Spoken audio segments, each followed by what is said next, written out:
Pemirsa, Polres Yahukimo Tengah menangani kasus penganiayaan berat terhadap 2 warga tewas di distrik DKI, Papua Pegunungan. Polda Papua menyebut pelaku pembunuhan sadis merupakan bagian dari kelompok kriminal bersenjata. Kepolisian Resor Yahukimo tengah menangani kasus penganiayaan berat terhadap 2 warga bernama Asri Obed dan Yonatan Arwan. Keduanya ditemukan dalam keadaan tewas dengan luka sabetan senjata tajam di Jalan Statistik Distrik DKI, Kabupaten Yahukimo, Papua Pegunungan pada 30 April lalu. Kapolda Papua Irjen Matius Fahiri mengatakan Polda Papua tengah menyelidiki pelaku pembunuhan sadis tersebut. Namun Matius menyebut besar kemungkinan ada keterlibatan kelompok kriminal bersenjata dalam peristiwa ini. Pelaku kita dalam lidik dan kemungkinan ini ada kaitan dengan simpatisan daripada kelompok kakak kriminal bersenjata. Saya sudah memerintahkan kepada Kapolres untuk segera melakukan penanganan terhadap TKP dengan baik sehingga mencari semua sumber informasi mulai dari TKP dan mudah-mudahan kita bisa dapat menggambarkan pelaku-pelaku ini dari kelompok mana.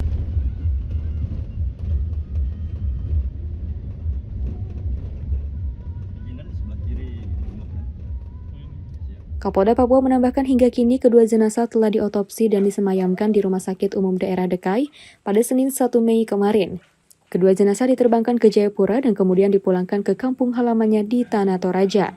Sebelumnya pada Senin 24 April lalu terjadi penganiayaan terhadap 2 warga yang tengah berkebun inisial S dan M di kilometer 06 DKI Yahukimo, Papua Pegunungan.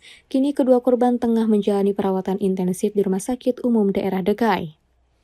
Polda Papua menyebutkan ada pejabat pemerintah daerah di Papua yang terlibat membantu pergerakan kelompok kriminal bersenjata pimpinan Egyanus Kogoya.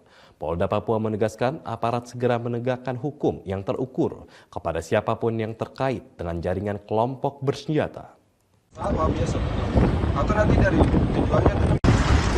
Kapolda Papua Irjen Polisi Matius Fahiri menggelar rapat tertutup bersama Satgas Operasi Damai Kartens dengan pemerintah daerah Kabupaten Duga di Mimika, Papua Tengah, guna membahas supaya penyelamatan pilot Susi Air, Kapten Philip Mark Martins, warga negara Selandia Baru yang masih disandra oleh kelompok kriminal bersenjata pimpinan Egyanus Kogoya sejak 7 Februari lalu.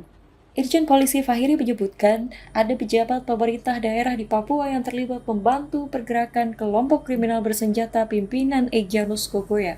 Ia menegaskan aparat segera menindak tegas siapapun yang terkait dengan jaringan kelompok bersenjata. Menurut Irjen Polisi Fahiri, hingga kini, negosiasi masih terus dilakukan namun belum membawa hasil. Sehingga, Polda Papua akan mengedepankan operasi penegakan hukum agar kasus penyanderaan dapat ditangani dengan segera.